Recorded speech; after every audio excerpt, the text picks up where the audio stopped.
Hello दोस्तों, आज हम डिस्कस करेंगे आईपीसी का सेक्शन 417 और सेक्शन 420।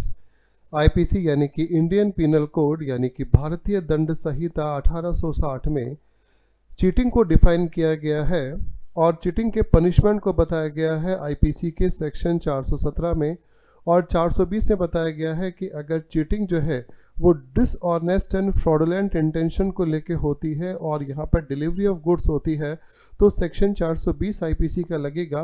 अब देखिए आखिर क्या है सेक्शन 417 और क्या है सेक्शन 420, इसे विस्तार से चर्चा करते हैं। तो सबसे पहले हम यहाँ पर देखेंगे आईपीसी का सेक्शन 417 क्या कहता है। तो देखिए आईपीसी का सेक्शन 417 कहता है पनिशमेंट फॉर चीटिंग को, यानी कि अगर हम बात करते हैं पनिशमेंट ऑफ चीटिंग यानी कि अपराध जो हुआ है चीटिंग जो है उसका पनिशमेंट क्या मिलेगा। तो देखिए whoever cheat shall be punished with imprisonment of either description for a term which may extend to 1 year और विथ फाइन और विथ बोथ। और इसके अलावा अगर हम बात करते हैं आईपीसी का सेक्शन 420 की बात करते हैं तो ये बताता है cheating and dishonestly inducing delivery of property, whoever cheats and thereby dishonestly induce the person deceived to deliver any property to any person or to make, alter or destroy the whole of any part of valuable security or anything which is signed or sealed and which is capable of being converted into a valuable security shall be punished with imprisonment of either description for a term which may extend to 7 years and shall also be liable to fine। देखिए अब यहाँ पर हम जो है इसे थोड़ा सा और डिफाइन करें और देखें कि आखिर इन दोनों में क्या डिफरेंस है। तो देखिए यहाँ पर साहिबान इस बात को आप बहुत गहराई से समझिएगा कि जब हम बात करते हैं आईपीसी के सेक्शन 417 की बात करते हैं यानी कि सेक्शन 417 की बात करते हैं तो सेक्शन 417 में जो भी अपराध होता है वो अपराध यहाँ पर नॉन कॉग्निजेबल ऑफेंस होगा और बेलेबल ऑफेंस होगा, यानी कि इसके अंतर्गत सीआरपीसी की सेक्शन 155 यानी कि 155 की कार्यवाही जो वो होती है, यानी कि इसमें ना तो पुलिस जो है किसी भी अक्यूज्ड को अरेस्ट कर सकती है और ना ही इन्वेस्टिगेशन स्टार्ट कर सकती है। और अगर हम बात करते हैं आईपीसी के सेक्शन 417 यानी कि 417 की बात करते हैं तो यहाँ पर जो सज़ा होगी पनिशमेंट यानी कि जो मिलेगा वो 1 साल तक का पनिशमेंट दिया गया है और फाइन या दोनों का प्रावधान है। जबकि हम इसके विपरीत बात करते हैं आईपीसी के सेक्शन 420 की बात करें यानी कि 420 की बात करें तो आईपीसी का सेक्शन 420 कहता है कि जो अपराध होता है वो यानी कि जो ऑफेंस हुआ है आईपीसी के सेक्शन 420 के अंदर वो ऑफेंस यहाँ पर नॉन बिलेबल ऑफेंस होगा और कॉग्निजेबल ऑफेंस होगा, यानी कि यहाँ पर पुलिस जो है किसी भी अक्यूज्ड को अरेस्ट कर सकती है और अपना इन्वेस्टिगेशन स्टार्ट कर सकती है। तो यहाँ पर जो है दोनों में डिफरेंस जो है वो इस प्रकार का है। और आईपीसी के सेक्शन 420 के अंदर जो सज़ा है वो सज़ा 7 साल तक की है, यानी कि किसी भी अपराधी को 7 साल तक की सज़ा का प्रावधान दिया गया है आईपीसी के सेक्शन 420 के अंदर। अब एक बात और समझिए कि जब हम बात करते हैं आईपीसी का सेक्शन 416 यानी कि आईपीसी का, देखिए पहले तो ये समझिए कि आखिर चीटिंग जो है उसका प्रोविज़न कहाँ दिया गया है। तो चीटिंग को जो है वो यहाँ पर डिफाइन किया गया है आईपीसी के, चीटिंग यानी कि इसको हिंदी में हम बोल सकते हैं छल कह सकते हैं। तो आईपीसी के सेक्शन 415 के अंदर आईपीसी के सेक्शन 415 में चीटिंग को डिफाइन किया गया है और इसमें बताया गया है कि डिसऑनेस्ट एंड फ्रॉडुलेंट इंटेंशन को बताया गया है। अब डिसऑनेस्ट एंड फ्रॉडुलेंट इंटेंशन को हम आईपीसी के सेक्शन 24 और 25 में पढ़ते हैं। अब जब हम बात करते हैं आईपीसी का सेक्शन 416 तो देखिए आईपीसी का सेक्शन 416 क्या कहता है। सेक्शन 416 कहता है चीटिंग बाय पर्सोनेशन,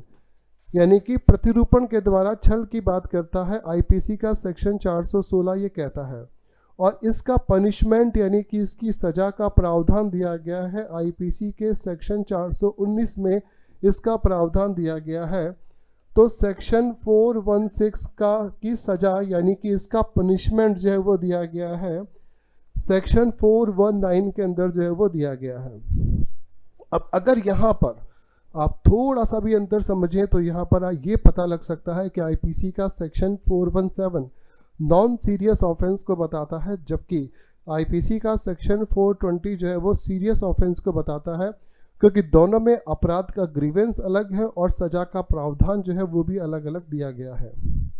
अब देखिए यहाँ पर अगर हम बात करते हैं आईपीसी के सेक्शन 420 की बात करते हैं, तो आईपीसी के सेक्शन 420 के अंतर्गत डिलीवरी ऑफ प्रॉपर्टी की बात करते हैं, यानी कि आईपीसी के सेक्शन 420 में डिलीवरी ऑफ प्रॉपर्टी होती है, जबकि सेक्शन 417 में क्या होता है, डिलीवरी ऑफ प्रॉपर्टी नहीं होती, यानी कि केवल सिंपल चीटिंग हुई है, जबकि प्रॉपर्टी जो है वो डिलीवर नहीं हुई है। अब देखिए यहाँ पर इसको और थोड़ा सा हम डिटेल में समझते हैं कि मान लीजिए थोड़ा सा इसको हम क्या करते हैं कि एग्जाम्पल के थ्रू जो है वो समझ लेते हैं कि आखिर इसमें और किस तरीके से अपन इसको डिफाइन कर सकते हैं। मान लेते हैं कि ए कोई पर्सन है और ए ने क्या किया कि कोई नेटवर्क मार्केटिंग की कंपनी स्टार्ट की। ए जो है वो क्या करता है, नेटवर्क मार्केटिंग, ए जो है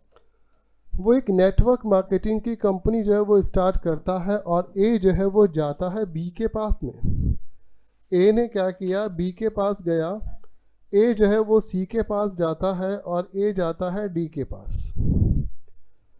ए जो है वो बी सी डी के पास में जाता है और कहता है कि मैंने एक नेटवर्क मार्केटिंग की कंपनी स्टार्ट की है और आप मेरी कंपनी में पैसा लगाइए, इन्वेस्ट कीजिए और आपको प्रॉफिट होगा और पैसा यहाँ पे डबल ट्रिपल इस तरीके से होगा मुनाफे के साथ में। अब होता क्या है कि बी सी और डी एक ही बातों में आ जाते हैं और उसकी कंपनी में यानी कि नेटवर्क मार्केटिंग में पैसा इन्वेस्ट करते हैं, पैसा लगाते हैं। अब होता क्या है कि ए अपने पैसे को जिस बिजनेस में लगाता है वो बिजनेस डूब जाता है, उसे लॉस हो जाता है। अब यहाँ पर क्या होता है कि बी सी डी जो है वो इस ए के पास में जाते हैं और ए से पैसे की डिमांड करते हैं कि आपने हमें प्रॉमिस किया था, बताइए हमारे पैसों का क्या हुआ।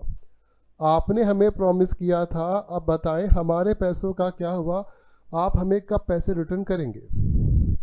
अब यहाँ पर दो बातें देखने की है। यदि ए ने जो है वो बिजनेस करते समय किसी फ्रॉडुलेंट या डिसऑनेस्ट इंटेंशन को ना लेते हुए सद्भावना से पैसे लिए और बाद में अगर पैसे डूब गए या बाद में वो टाल मटोल करता रहा कि मैं आज दे दूंगा पैसे, कल दे दूंगा आपको, और वो पैसा नहीं दे पाया, बहाने बनाता रहा, तो यहाँ पर जो उसके ऊपर सेक्शन अप्लाई होगा वो सेक्शन अप्लाई होगा 417 का सेक्शन अप्लाई होगा। सेक्शन अप्लाई होगा चीटिंग का, यानी कि उसके ऊपर धारा लगेगी 417। लेकिन यदि मान लीजिए ए का इंटेंशन शुरू से ही फ्रॉडुलेंट या डिसऑनेस्टी का था और वो शुरू से जानता था कि वो एक फ्रॉड कर रहा है और उसकी कंपनी जो है वो डूब जाएगी या वो पैसा रिटर्न नहीं करेगा, तो यहाँ पर यदि उसका इंटेंशन शुरू से ही फ्रॉड करने का था, डिसऑनेस्ट था या फ्रॉडुलेंट इंटेंशन था, तो यहाँ पर लगेगा आईपीसी का सेक्शन 420। तो इसका मतलब क्या हुआ कि यहाँ पर क्या होता है कि डिलीवरी ऑफ प्रॉपर्टी हुई है, यानी कि प्रॉपर्टी जो है वो डिलीवर की गई है। तो इस प्रकार से क्या होता है कि सेक्शन जो है वो 420 यहाँ पर अप्लाई होगा। और देखिए यहाँ पर हम एक और केस को डिस्कस करते हैं। देखिए क्या होता है कि जनरली अगर मान लीजिए एक व्यक्ति जो है एक न्यूज़पेपर में विज्ञापन निकालता है, इश्तहार निकालता है कि मैं एक कंपनी का डायरेक्टर हूं और मैं जो है कुछ ऑडिशन ले रहा हूं, और वो लोगों को इनवाइट करता है कि ऑडिशन के लिए आप आए, और मैं एक फ़िल्म को स्टार्ट करने जा रहा हूं। और यहाँ पर क्या होता है कि वो कुछ लोगों के ऑडिशंस लेता है। अब वो यहाँ पर वो क्या करता है, लगभग 5-6 लोगों को सेलेक्ट करता है और उन्हें कहता है कि मैं आप लोगों को लेके एक फ़िल्म जो है वो कास्ट करूँगा, लेकिन आपको क्या करना होगा, इस फिल्म में इन्वेस्ट करना होगा और आप लोगों को 5-5 लाख रुपए इस फिल्म के लिए लगाने होंगे, यानी कि आप लोगों को 5 लाख रुपीज़ जो है इसका एक फ़ी है, जो फ़ी आपको डिपॉजिट करना होगा। और वो क्या करता है, उन्हें फिल्म में कास्टिंग करते समय 5 लाख रुपीज़ जो है वो उनसे ले लेता है। बाद में वो क्या करता है, पैसे लेके भाग जाता है और उन्हें जो है फिल्म के नाम पर जो है वो फ्रॉड कर देता है। वो उसके अगेंस्ट जो है वो कंप्लेन फाइल करते हैं और पता लगता है कि वो जो है एक फ्रॉड था और उसने इस तरीके से फ्रॉड किया। तो देखिए इस केस के अंदर अगर हम बात करते हैं तो इस केस में जो सेक्शन लगेगा वो सेक्शन लगेगा 420। यानी कि अगर उसका इंटेंशन शुरू से ही फ्रॉड करने का था या डिसऑनेस्ट इंटेंशन था तो यहाँ पर आईपीसी का सेक्शन 420 अप्लाई होगा। लेकिन यदि मान लीजिए उसने कोई डिलीवरी ऑफ प्रॉपर्टी नहीं ली, यानी कि उसने कोई पैसा नहीं लिया और बिना कोई पैसे लिए जो है उनकी जो है ऑडिशन लिया, उनको प्रॉमिस किया और बाद में ब्रीच ऑफ प्रॉमिस यानी कि ब्रीच ऑफ कॉन्ट्रैक्ट किया, तो यहाँ पर अप्लाई होगा आईपीसी का सेक्शन 417 जो है वो अप्लाई होगा। इसका एक और एग्जांपल हम समझते हैं कि मान लीजिए क्या होता है कि एक व्यक्ति एक प्रोस्टिट्यूट के पास में जाता है, एक और उस प्रोस्टिट्यूट को एड्स होता है, उस प्रोस्टिट्यूट को एड्स की बीमारी होती है। अब यहाँ पर क्या होता है कि ये प्रोस्टिट्यूट जो है उस व्यक्ति को बताती नहीं है और सेक्सुअल इंटरकोर्स करती है और सेक्सुअल इंटरकोर्स के बाद में उस व्यक्ति को वह महिला बताती है कि उसे एड्स था। तो यहाँ पर अप्लाई होगा आईपीसी का सेक्शन 417 अप्लाई होगा, क्योंकि यहाँ पर जो है वह व्यक्ति खुद ही उस महिला के पास में गया था, उसने उस महिला ने उसको इंड्यूस नहीं किया था या उस व्यक्ति को किसी भी तरीके से कोई उसके साथ में इंटेंशन उसका फ्रॉड करने का नहीं था, यानी कि प्रीवियस इंटेंशन नहीं था और यहाँ पर डिलीवरी ऑफ प्रॉपर्टी जो है वो नहीं हुई है। लेकिन यदि मान लीजिए उस महिला को पहले से ही पता था कि उसको एड्स है और वो व्यक्ति और मान लीजिए वहाँ पर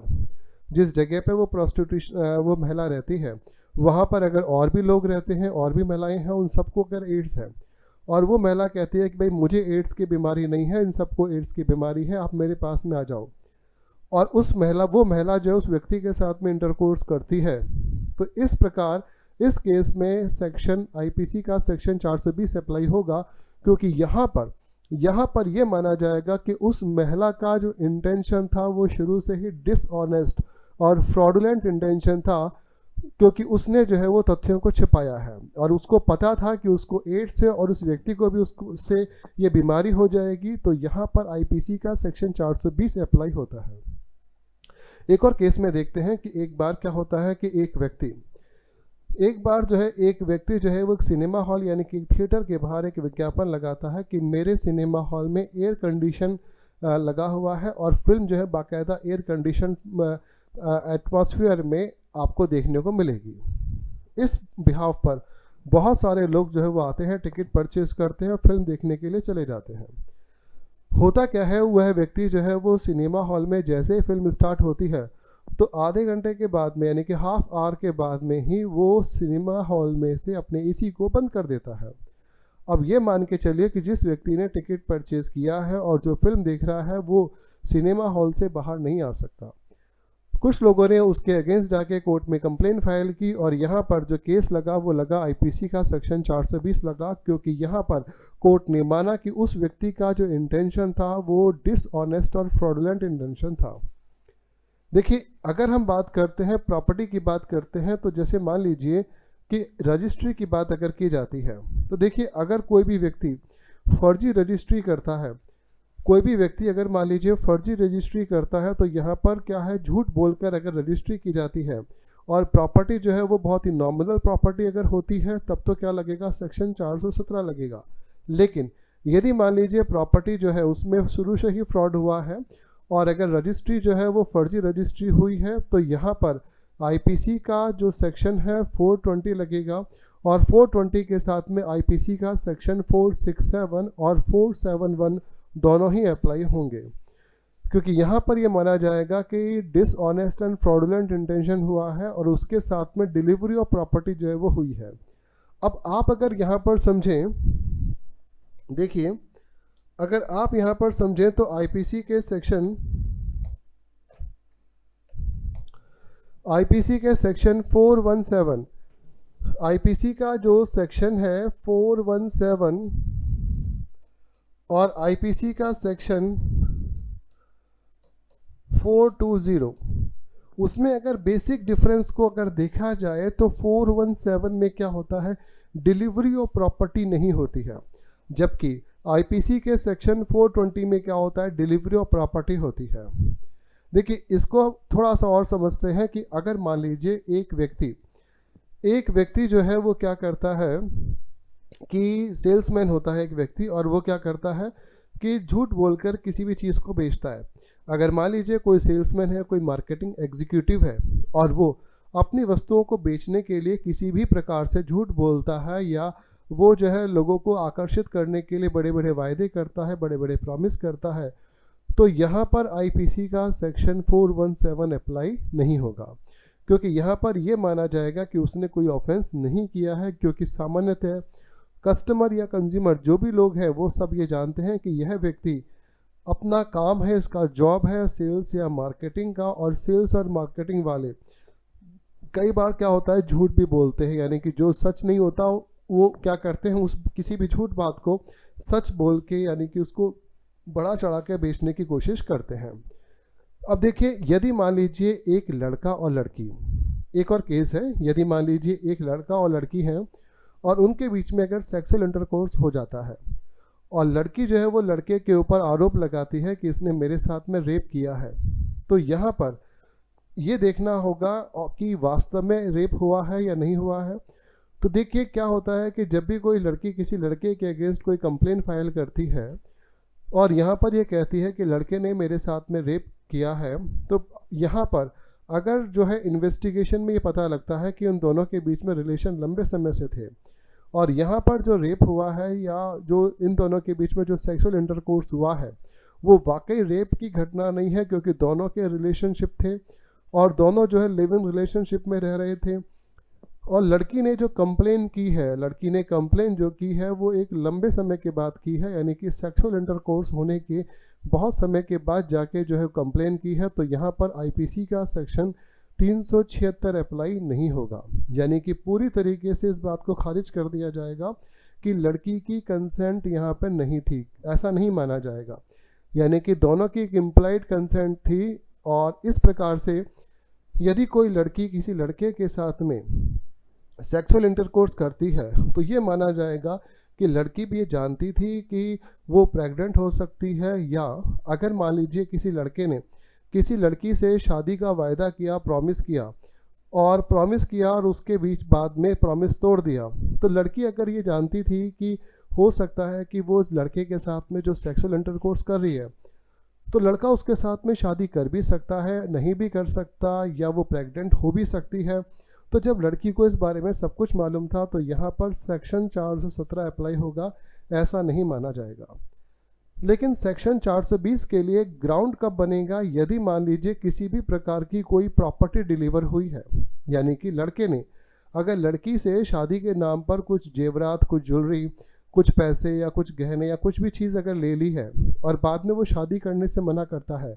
तो यहाँ पर लड़के के अगेंस्ट जो है वो आईपीसी सेक्शन 420 में कार्रवाई होगी। अब देखिए यहाँ पर आपको एक बात और समझना होगा कि जब भी कोई व्यक्ति किसी अन्य व्यक्ति से कोई कॉन्ट्रैक्ट करता है और बाद में उसे कॉन्ट्रैक्ट को फुलफिल करने से मना कर देता है, तो इसे कहते हैं ब्रीच ऑफ कॉन्ट्रैक्ट, यानी कि जो यहाँ पर कार्रवाई होगी वो सेक्शन 417 के अंतर्गत कार्रवाई नहीं होगी। अब देखिए एक और केस है यहाँ पर कि यदि मान लीजिए एक बार क्या होता है कि एक साधु होता है, और वो साधु यानी कि जैसे ढोंगी बाबा होते हैं, कई बार आपने देखा होगा, तो ढोंगी बाबा जो है वो कहीं रास्ते में से जा रहा होता है और वो देखता है कि एक अमीर व्यक्ति जो है किसी बड़े आलीशान घर के बाहर जो है वो निकलता है और निकल के अपनी कार में बैठ के चला जाता है। और वहाँ पर क्या होता है कि वो व्यक्ति यानी कि वो जो साधु है, ढोंगी साधु है, वो उस घर में जाता है और घर में जाके जो घर की महिला है उस महिला को घर में जाता है और घर में जाके उस महिला को कहता है कि यदि तुमने जो है मुझे कोई भी चीज़ डिलीवर नहीं की, यानी कि अगर तुम मुझे कोई चीज़ चढ़ाओगे नहीं तो तुम्हारे पति के साथ में अनिष्ट हो जाएगा, तुम्हारे पति के साथ में कोई दुर्घटना हो सकती है, और अगर तुम्हें उस दुर्घटना को टालना है तो तुम्हें जो है मुझे कोई भी चीज़ जो है भेंट करनी होगी, यानी कि ईश्वर के नाम पर तुम्हें मुझे कुछ पैसे देने होंगे या मुझे कोई आभूषण जो है वो देना होगा। वो महिला अपने पति यानी कि अपने सुहाग की रक्षा करने के लिए, किसी भी अनिष्ट से बचने के लिए वो उस ढोंगी साधु को ईश्वर के नाम पर वो झूठ माट के लिए कोई पाठ पूजा करने का ढोंग रखता है। वो महिला क्या करती है, अपने पति की रक्षा करने के लिए, अनिष्ट से बचने के लिए अपने कुछ पैसे आभूषण उस साधु को दे देती है। वो साधु जो है उनको लेके चला जाता है। तो यहाँ पर सेक्शन 420 अप्लाई होगा, क्योंकि यहाँ पर उस साधु का इंटेंशन शुरू से ही डिसऑनेस्ट एंड फ्रॉडुलेंट इंटेंशन था और यहाँ पर डिलीवरी ऑफ प्रॉपर्टी हुई है। जब भी डिलीवरी ऑफ प्रॉपर्टी होती है और इंटेंशन शुरू से ही डिसऑनेस्ट एंड फ्रॉडुलेंट होता है तो आईपीसी का सेक्शन 420 अप्लाई होता है। अब यहाँ पर आपको एक बात और समझनी होगी कि यदि मान लीजिए कुछ लोग क्या करते हैं कि झूठ बोलते हैं, फ्रॉड करते हैं, जैसे आप लोगों ने कई बार देखा होगा कि फुटपाथ पर, या जैसे कई लोग क्या करते हैं चिटफंड वगैरह का काम करते हैं। तो चिटफंड का जो काम करते हैं वो लोग क्या करते हैं, यहाँ पर अगर मान लीजिए एक जादूगर है, वो जादूगर या कोई चिटफंड वाला या कोई फुटपाथ पर कोई व्यक्ति जो है वो किसी अन्य लोगों को आकर्षित करता है, बुलाता है कि यदि आप इस पोटली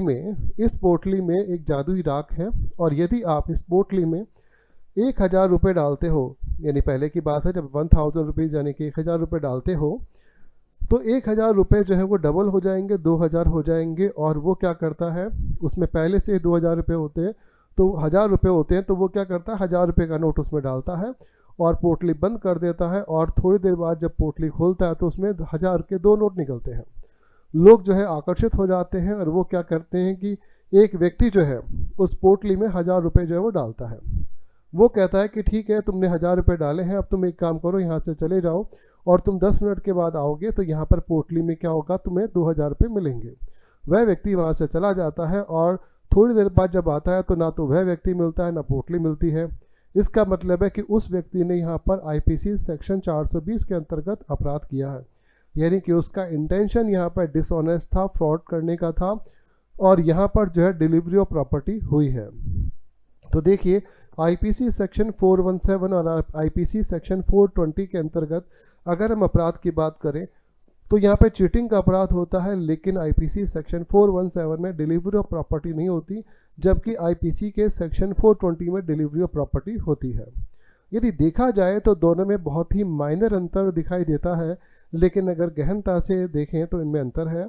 उम्मीद करता हूँ मैं कि आज का लेक्चर आपको पसंद आया होगा और आप लोगों ने आईपीसी सेक्शन 417 और आईपीसी सेक्शन 420 में जो अंतर है उसको समझा होगा। यदि आपको हमारा वीडियो पसंद आया हो तो लाइक करें, सब्सक्राइब करें। हम फिर मिलेंगे। धन्यवाद।